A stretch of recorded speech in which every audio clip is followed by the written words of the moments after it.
Restaurando a Família, de Walter Natter Jr. e Magali Natter. 12º dia. Vejamos o que a Bíblia diz a esse respeito. Temos de ser coerentes e admitir que até mesmo os cristãos pecam, e que o pecado exige o perdão de Deus. Não podemos negar nossa natureza pecaminosa, sustentando que estamos acima do pecado ou minimizarmos suas consequências em nosso relacionamento com Deus. Devemos resistir à tentação do pecado e também confessá-lo quando pecamos. Mas temos feito isso verdadeiramente? Você tem notado como está a igreja e as famílias? Deus está no controle do céu e da terra, por sua palavra ser verdadeira. Nós podemos ter a garantia da vida eterna e da vitória sobre o pecado. Pela fé, podemos estar certos do nosso destino eterno com Ele. Cristo ordena que nos amemos uns aos outros, assim como Ele nos amou. Esse amor é a evidência de que estamos verdadeiramente salvos. Ele é o Criador do amor e quer que seus filhos amem-se mutuamente. Temos feito isso? Amar significa colocar os outros em primeiro lugar e ser generoso. O amor é ação, é mostrar às outras pessoas que nos importamos com elas, e não apenas manifestá-lo com palavras vazias. Para demonstrar isso, devemos doar nosso tempo, ou talvez ajudar financeiramente, de forma sacrificial, para suprir as necessidades de alguém que necessita. O modo de tratarmos as pessoas vai mostrar, de fato, que somos filhos de Deus. Será necessário termos humildade e honestidade para reconhecermos nossas fraquezas, mas a maioria prefere fingir que é forte. É difícil admitir que sentimos culpa, até mesmo diante de Deus, porém Ele nos conhece e não nos lançará fora. Não importa o que tenhamos feito, se houver arrependimento e deixarmos o pecado.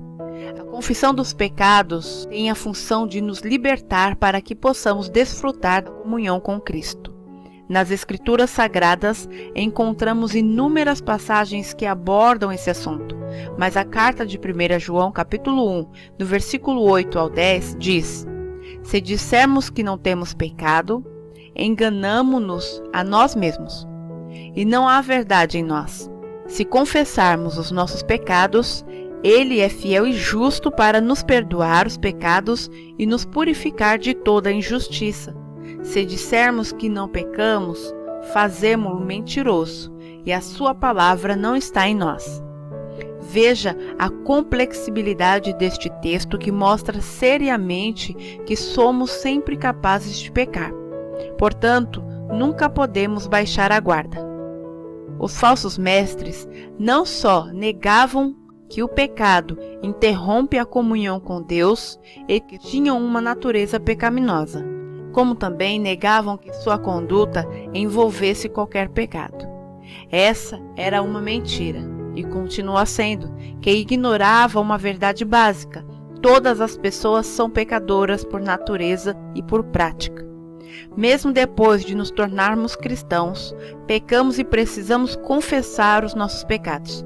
Esse tipo de confissão não nos é oferecida para obtermos a aceitação de Deus, mas para remover a barreira da união que o nosso pecado levanta entre nós e Ele. Às vezes, nem percebemos como estamos, não é verdade? Se achamos que estamos sendo fiéis em tudo, vivendo os preceitos da palavra, por que então ainda podemos ser atacados?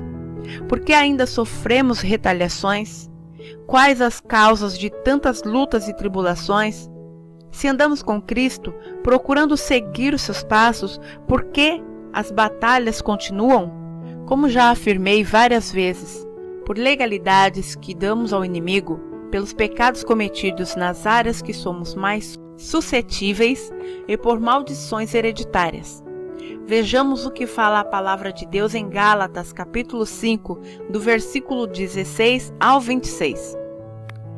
Digo, porém, andai em espírito e não cumprireis a concupiscência da carne. Porque a carne cobiça contra o espírito e o espírito contra a carne. E estes opõem-se um ao outro, para que não façais o que quereis. Mas, se sois guiados pelo Espírito, não estáis debaixo da lei.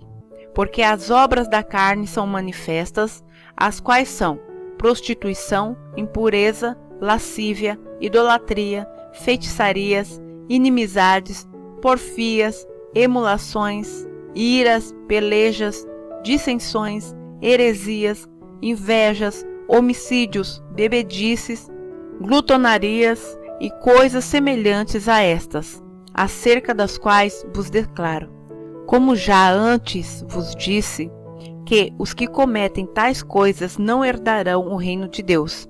Mas o fruto do Espírito é caridade, gozo, paz, longanimidade, benignidade, bondade, fé, mansidão, temperança. Contra essas não há lei. E os que são de Cristo crucificaram a carne com suas paixões e concupiscências. Se vivemos em espírito, andamos também no espírito. Não sejamos cobiçosos de vanglórias, irritando-nos uns aos outros, invejando-nos uns aos outros. Devo frisar que o fruto do Espírito é a obra espontânea do agir do Espírito Santo dentro de nós. O Espírito produz certos traços de caráter que são encontrados somente na natureza de Cristo. Não conseguiremos obtê-los sem a ajuda de Deus. A maioria de nós tem desejos pecaminosos e não podemos ignorá-los. A fim de seguir a orientação do Espírito Santo, devemos decididamente enfrentá-los e crucificá-los. Esses desejos incluem pecados evidentes como imoralidade sexual na forma de perversão, idolatria, feitiçaria e atividades demoníacas. Inclui também maus pensamentos e maus sentimentos como a hostilidade, ciúme e ambição egoísta. Aqueles que ignoram esses pecados ou se recusam a enfrentá-los mostram que não receberam o dom do Espírito que tem o poder de transformar. Bem, com tudo o que foi falado e exposto até agora, podemos perceber que, devido aos nossos envolvimentos do passado, nosso coração precisa ser tratado e limpo para sermos transformados. Eu aguardo vocês amanhã para o nosso 13º dia.